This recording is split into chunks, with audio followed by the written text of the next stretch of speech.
ہونا بھی چاہیے. اللہ کے رسول صلی اللہ علیہ وسلم کہتے ہیں کہ اگر کسی بھی مسلمان کو دنیا کے کسی بھی حصے میں اگر کوئی تکلیف پہنچ رہی ہے، کوئی مصیبت زدہ ہے، تو آپ کے دل تک وہ درد پہنچنا چاہیے. اگر نہیں پہنچتا ہے تو آپ ان مسلمان میں نہیں جو سچے مسلمان ہیں. آپ مومن ہونے کا حق ادا نہیں کر سکتے جب تک کسی مسلمان کے دکھ درد کو، جب تک کسی مسلمان کی مصیبت کو آپ اپنی مصیبت جب تک نہیں سمجھتے. ہم پوری دنیا کی بات کرتے ہیں کہ فلسطین خطرے میں ہے، فلسطین کے مسلمان مصیبت زدہ ہے، ان کے اوپر مصیبتوں کے پہاڑ توڑے جا رہے ہیں، لیکن ہم کبھی اپنے گریبان میں جھانک کر نہیں دیکھتے کہ ہماری حالت کیا ہے. ہم کیا مسلمان ایک ہیں؟ کیا ہم مسلمان متحد ہیں؟ کیا ہم مسلمان ایک جٹ ہیں؟ اللہ کے رسول صلی اللہ علیہ وسلم نے کہا کہ سباب المسلم فسق وقتالہ کفر، کہ کسی مسلمان شخص کو گالی دینا فسق ہے اور ایک دوسرے مسلمان کو قتل کرنا کفر ہے.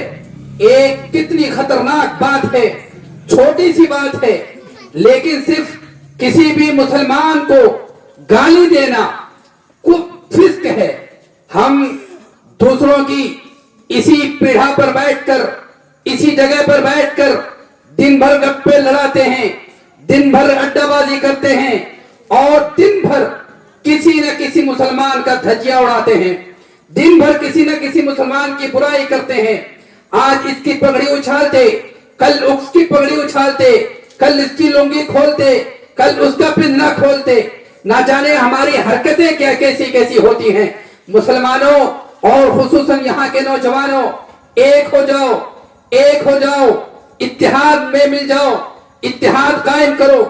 تم فلسطین کی بات نہ کرو، تم دنیا والوں کی بات نہ کرو، اپنے گھر کی بات کر لو. تم دنیا کو نہ دیکھو، ہماری حالت کیا ہے اس کی بات کرو. ہماری حالت کیسی ہے؟ ہمارے پاس روزگار نہیں ہے، دن بھر اسی جگہ پر بیٹھے رہتے ہیں. ہمارے بچوں کی حالت دیکھو، کس طرح سے ہلہ گلہ شور مچا رہے تھے. ان کے پاس نہ کوئی عالم ہے، نہ کوئی ماسٹر ہے، نہ کوئی استاد ہے، نہ پڑھائی ہے، نہ تعلیم ہے، نہ ایجوکیشن ہے. کسی چیز کا بندوبست ہم نے نہیں کیا ہے. صرف اسی جگہ پر بیٹھے بیٹھے گٹکا کھاتے ہوئے نظر آتے ہیں، صرف اسی جگہ پر بیٹھے بیٹھے تماشا بنے بیٹھے رہتے ہیں، صرف اسی جگہ پر بیٹھے بیٹھے اڈا بازیاں کرتے رہتے. مسلمانوں، فلسطین کی بات کرتے ہو کہ فلسطین کے مسلمان بہت پریشان ہیں. کیا کرنا چاہیے بھائی؟ اپنے گھر کی حالت کو ٹھیک کر لو، فلسطین ٹھیک ہو جائے گا. فلسطین ٹھیک ہو جائے گا. اپنے گھر کی حالت کو ٹھیک کر لو، اپنے ننھے چھوٹے بچوں کی پرورش کر لو، ان کی تعلیم کا بندوبست کرو، ان کے لیے نمازیں سکھاؤ، ان کے لیے دین سکھاؤ. ہم نہیں سدھرتے، نہ سدھریں، آنے والی نسل کی فکر کریں.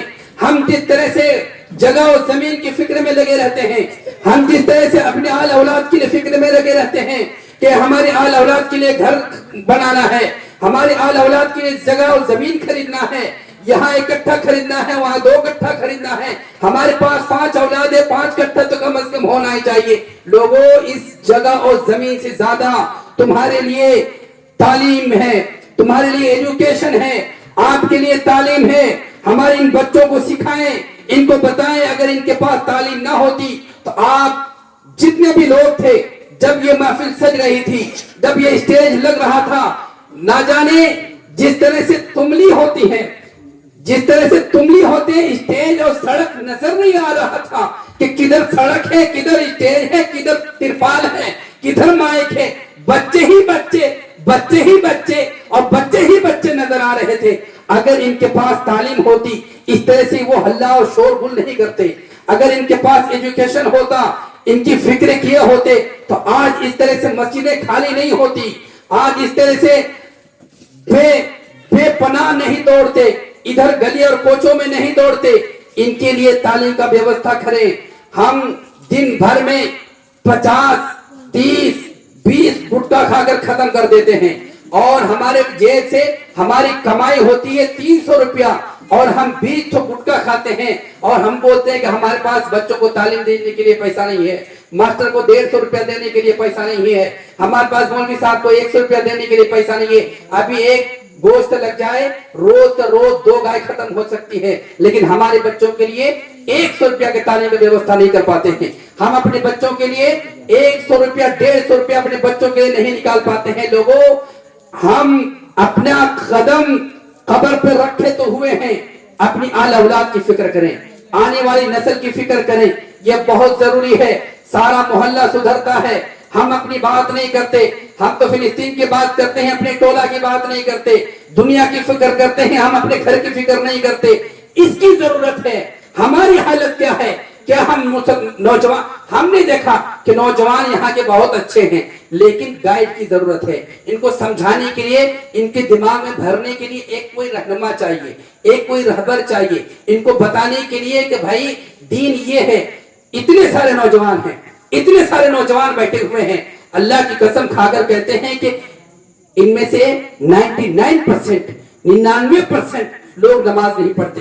جلسہ تو سجا دیا ہے, جلسہ تو منعقد کیا ہے, سارے لوگوں کو بلایا ہے, سارے بوڑھوں واسیوں کو بلایا ہے, لیکن سارے لوگ وہاں پر نماز پڑھنے کے لیے گئے اور وہ خود نماز پڑھنے کے لیے گئے. جب تک نوجوانوں نماز نہیں پڑھو گے, نماز نہیں پڑھو گے, تب تک کامیاب نہیں ہو سکتے ہو. آپ پوری دنیا کی لاکھ بات کر لو, لاکھ باتیں کر لو, یہاں پر بیٹھے بیٹھے جب پہ ہاکا کر لو, کچھ نہیں ہو سکتا ہے جب تک خود اپنے آپ کو نہیں سدھارو گے. جب تک اپنے آپ کی حالت نہیں سدھارو گے کچھ نہیں ہو سکتا ہے. صرف تمہاری منہ کی بات ہی ہو سکتی ہے, اس کے علاوہ کچھ نہیں کر سکتے.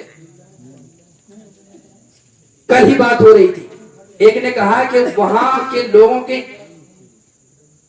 پاور بہت ہے, طاقت بہت ہے. طاقت آتا کدھر سے ہے, پاور آتی کدھر سے ہے, اس کی بات کریں. ایجوکیشن کو پکڑیں. جس بھی قوم نے تعلیم کو پکڑا ہے, آپ ایک روٹی کھائیں, 2 ہفتہ گوشت نہ کھائیں, مسلمان بھی تب بھی کہلائیں گے, تب بھی مسلمان کہلائیں گے. آپ کو مسلمان سے کوئی خارج نہیں کر سکتا ہے. 2 ہفتہ گوشت نہ کھائیں اور 200 روپیہ بچا کر اپنے بچوں کے ایجوکیشن فیس بھریں. آپ جس طرح سے حالت یہ اس محلے کی بنی پڑی ہے, اللہ کی قسم کھا کر کہتے ہیں کہ 2 سال کے بعد آپ ایک مثالی محلہ قائم کر سکتے ہیں, مثالی محلہ قائم کر سکتے ہیں. صرف 2 ہفتہ آپ اپنے گھر میں گوشت نہ کھائیں. پورے سماج میں ہم تو دیکھتے پورے محلے میں جہاں بھی مسلم محلہ ہے, صرف بوڑھیوں کی بات نہیں کرتے, پورے علاقے کی بات کرتے ہیں. جہاں بھی مسلم علاقہ ہے وہاں ایجوکیشن کے لیے کوئی ویوستھا نہیں, تعلیم کے لیے کوئی ویوستھا نہیں. ہاں, دکان ایک ہوگی, ناشتے کی دکان ہوگی, گٹکا کے لیے دکان ہوگی, کھانے کے لیے دکان ہوگی, کھانے پینے کے لیے دکان تو ضرور ہوگی. نہ ہی کہیں آپ کو لائبریری نظر آئے گی, نہ کوئی وہاں بچہ پڑھتے ہوئے نظر آئے گا. آپ آدھی روٹی کھائیں لیکن اپنے بچوں کو ضرور تعلیم دیں, اپنے بچوں کو ضرور پڑھائیں, ایجوکیشن دیں. آپ کی بھی زندگی سدھرے گی, آپ کے بچوں کی بھی لائف سدھرے گی. آپ 2 کٹھا زمین نہ خریدیں, پیسے کو بچا کر آپ اپنے بچے کو پڑھا لیں. آپ کی زندگی, آپ کی لائف اور آپ کی آخرت, آپ کی اخروی زندگی سب کچھ سدھر جائے گی. ہم بڑے بڑے محلات ٹھوکے رہتے ہیں, بڑا عمارت ٹھوک رہے ہیں, ادھر خریدیں ادھر خریدیں, ہائی وے خریدیں, پوری دنیا خریدنے کی کوشش میں لگے ہوئے, لیکن ہم کبھی بھی ایک فکر نہیں کرتے کہ اپنے بچوں کی تعلیم دے دیں. ہم اپنے نوجوانوں کو اکٹھا کریں, ہم اپنے نوجوان کو متحد ہوں اور سدھارنے کے لیے پورا سماج لگ جائے. ہم سدھریں, پورا سماج سدھرے گا. ہم سدھریں. اور نوجوانوں سے خصوصاً کہتا ہوں, آپ اتنا بڑا محفل سجائے ہیں, اتنا بڑی محفل سجائے ہیں, آپ نے پوری بوڑھیوں کو دعوت دی ہے, سارے لوگوں نے لبیک کہا ہے اور سارے لوگ آپ کے بلاوے پر آئے ہیں. آپ اسی جگہ پر وعدہ کر لو